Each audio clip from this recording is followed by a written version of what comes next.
KHOU 11 News at noon starts now. Afternoon, I'm Sherman Chow. Today's hearing on the January 6th riot about to begin. This newscast streaming at KHOU.com while CBS airs its special report. And let's get to some breaking news now in South Houston. At a recycling facility in South Houston. This video is from just moments ago. This is going to be at the Holmes Recycling Company near Highway 288 and the South Loop. If you were in the area, you doubtless saw that heavy black smoke and those flames, that smoke billowing into the sky. Air 11 flying over the scene where you can see there has been a lot of damage at the facility as fire crews continue to pour water onto that scene. Our Melissa Correa now joining us live with more on this situation. Melissa, what is it like now out there? Sherman, you talked about that big plume of black smoke that folks could see for miles given their direction across Houston. Here's a live look at where it's at. And from our vantage point, we're not seeing as much as dark smoke as we had perhaps 45 minutes ago. Houston Fire Department is tackling this fire at a recycling facility with at least 2 ladder trucks. Our live photos are showing you ambulances and other auxiliary vehicles continue to make their way to the scene while Air 11 is providing a view of what's happening here at the recycling plant.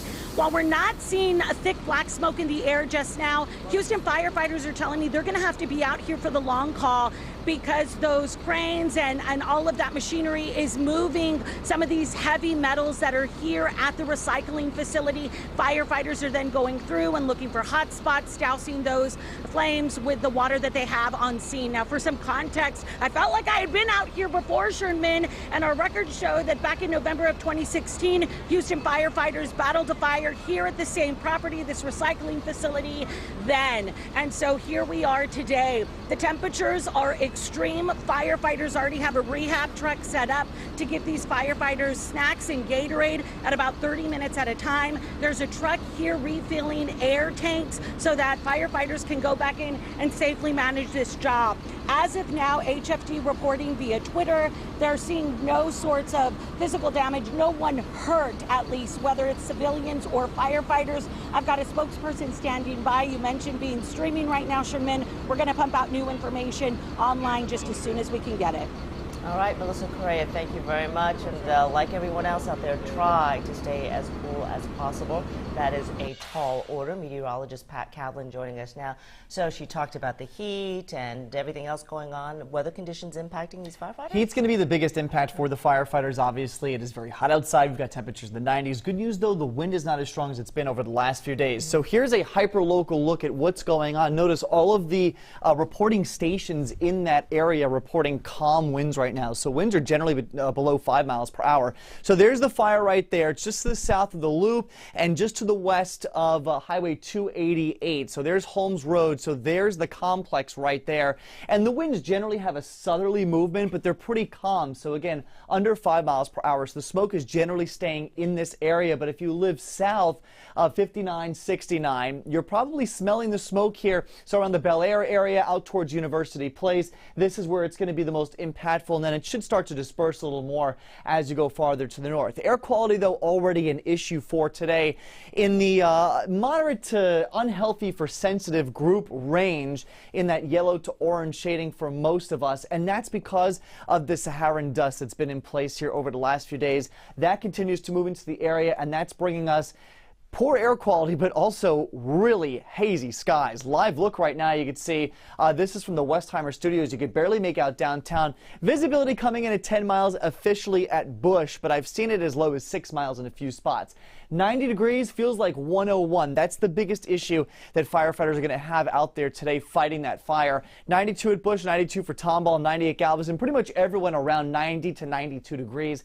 And when you throw in the humidity, it feels more like the upper 90s to triple digits. So another day, same story here with the hazy, hot, and humid conditions. High pressure, that ridge is not going anywhere. It's really going to start to dig its heels back across Texas as we get into next week. So we don't see any breakdown in the pattern here as we go at least through the next 5 to 7 days. And this is what it's been doing for us. It's really not only been keeping us hot, but it's been keeping us dry. Any of this coloring here indicates where we've seen rain over the last 5 days. And notice there's a big hole here over the south central U.S.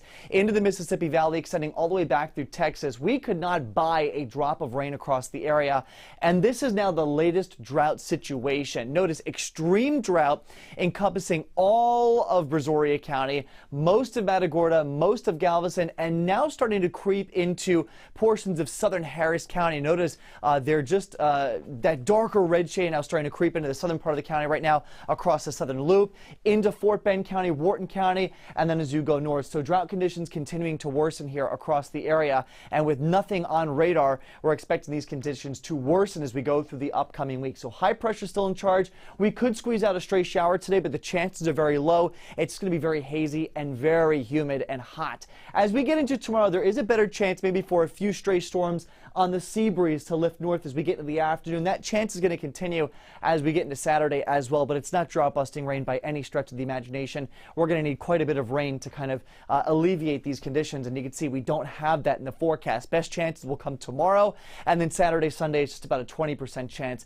but all in all, nothing looking too significant. Very quickly in the tropics, we're still watching this area, low-end chance of development, and the more it interacts with land, the lower those chances are going to go. So there's the 7-day forecast here in mid-90s, mid to upper 90s here as we get into the start of the weekend. We've got Juneteenth and Father's Day on Sunday, so a lot of potential to be outdoors for activities. I would keep that brief, or at least try to stay hydrated, try to stay cool any way you can, because it looks like that'll be the hottest day on the 7-day with temperatures challenging 100 degrees again. And there's no relief here. We stay hot and dry pretty much all the way through the middle of next week. So just take care of yourselves. Make sure you're checking on your neighbors, the elderly, and keep the kids cool and hydrated here as we settle into a long stretch of hot weather. Chernman? All right, thanks, Pat. And keeping hydrated has been a little bit of a trouble, perhaps, for residents in Fulshire who've been dealing with low water pressure. City telling us that the downtown water plant had a power surge causing a well circuit to trip. Now, they say they fixed it and will do a system-wide flush to help get that water pressure back up to normal levels. If you live in downtown Fulshire, you're recommended to boil water for the rest of the day.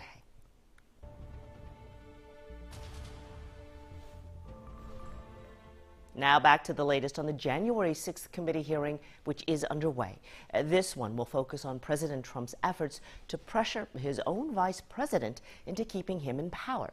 Here is Skylar Henry with more. The House Select Committee says former President Trump pushed former Vice President Mike Pence to block certification of the electoral results on January 6th. And instead install fake electors that had been sent by Trump forces around the country. Committee members say President Trump listened to attorney John Eastman, who insisted Pence had the power to block the certification. As a federal judge has indicated, this likely violated 2 federal criminal statutes.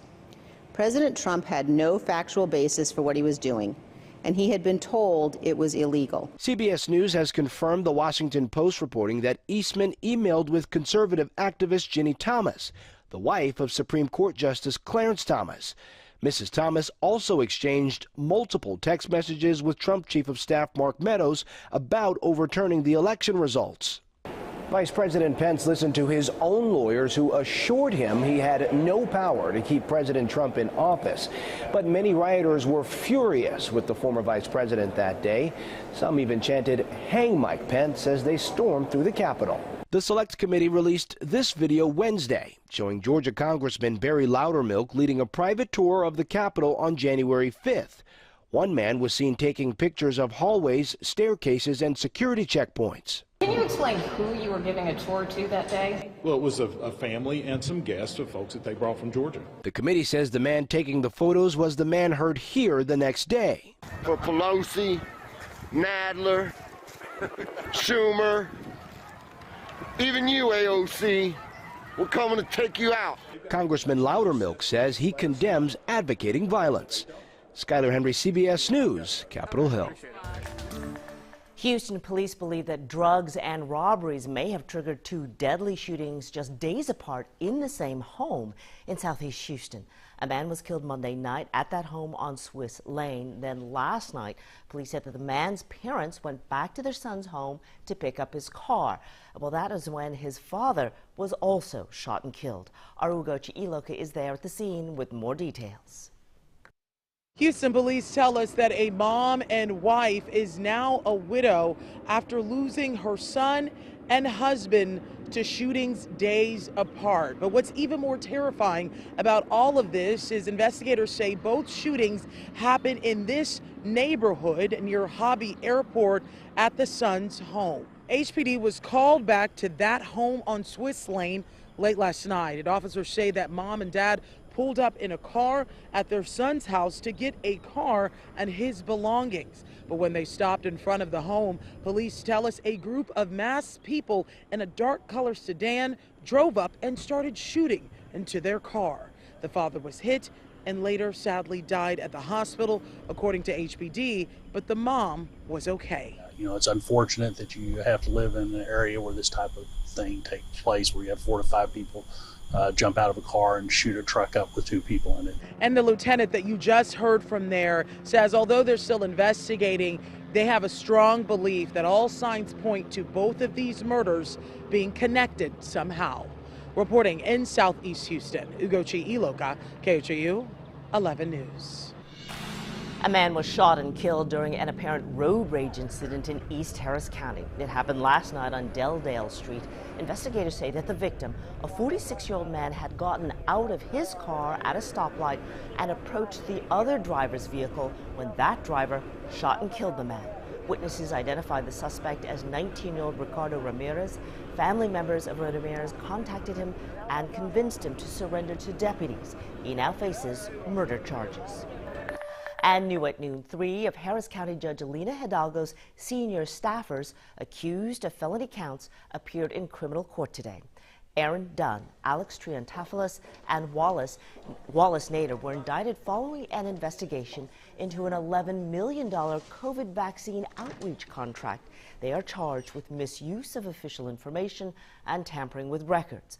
Bond conditions were agreed to in Dunn's case, but prosecutors say Triantafyllis and Wallace have refused to give written job descriptions of what they do in the county judge's office. So the judge in the case ordered that the 2 defendants produce job descriptions in 1 week. Another hearing will be held to discuss their bond conditions. That'll be in July. State lawmakers will be in Uvalde today to hear more testimony from law enforcement and witnesses about what happened on the day of the school shooting. The 3-person panel listening to testimony from witnesses about whether policies were followed and to figure out best practices going forward. The principal of Robb Elementary is also in attendance. The findings could lead to new laws or policies in the next legislative session. We do have a crew in Uvalde, and we'll have updates in our later newscasts on KHOU.com. And our political reporter will be at the Texas GOP Convention, kicking off here in the GRB Convention Center in downtown Houston. It is the first time delegates have been meeting since 2018. And every 2 years, members update their platforms, craft legislative priorities, and elect party officers like the chair. Big issues include abortion, the power grid, and gender modification of children. Governor Greg Abbott will host a welcome party tonight. We are all waiting for today's big announcement about which cities will host the FIFA World Cup in 2026. But a tweet might have spoiled the surprise for Houston. Someone at the Harris County Houston Sports Authority put out this tweet asking the public to join them to celebrate Houston being named as a host city for the 2026 World Cup. Well, that tweet was quickly deleted, and another tweet was sent out by the Sports Authority saying, if Houston is selected as a host city, there will be a celebration on Friday. Now, it's worth noting that original, now deleted tweet did not come from the official Houston 2026 World Cup bid committee. The official announcement is expected at 4 o'clock today, and we will, of course, keep you updated. June 19th, 1865, the day Texas slaves learned they were free. But emancipation did not bring financial freedom. Our anchors, Len Cannon and Mia Gradney, following the money trail of what was promised what was denied, and how some overcame, plus how ramifications still have a lasting impact. Watch Juneteenth 1865 to 2022, The Pursuit of Economic Equality, tonight at 7. Thanks for joining us for this digital edition of 11 News at Noon. We'll be right back here for the 411. Until then,